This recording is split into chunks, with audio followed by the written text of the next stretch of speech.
Bollywood actress દિશા પટણીએ હમણાં જ 2 કરોડ રૂપિયાની કાર લીધી અને તેમાં તેને સ્માર્ટ પ્લાનિંગ કરીને 1.5 કરોડ રૂપિયાનો ટેક્સનો ફાયદો લીધો. જો તમારે પણ દિશા પટણીની જેમ ટેક્સમાં ફાયદો લેવો હોય તો આ રીલ ધ્યાનથી જોજો.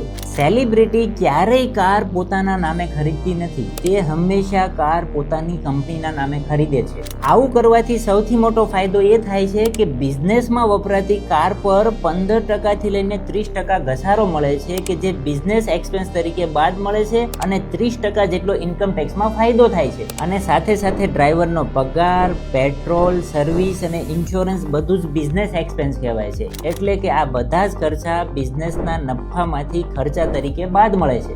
આવી રીતે તમે પણ 5 થી 6 વર્ષ માટે ઘસારો અને બીજા ખર્ચાની જો બાદબાકી કરશો તો તમે પણ દિશા પટણીની જેમ મોટો ટેક્સ બચાવી શકશો. જો તમારે પણ સ્ટેપ બાય સ્ટેપ ડિટેલમાં ગાઈડ જોતી હોય કે કાર ખરીદી કર્યા પછી સૌથી મોટો ટેક્સ કઈ રીતે બચાવી શકાય તો મારા પેજને ફોલો કરી કોમેન્ટ કરો ટેક્સ, હું તમને ડિટેલ DM કરી આપીશ.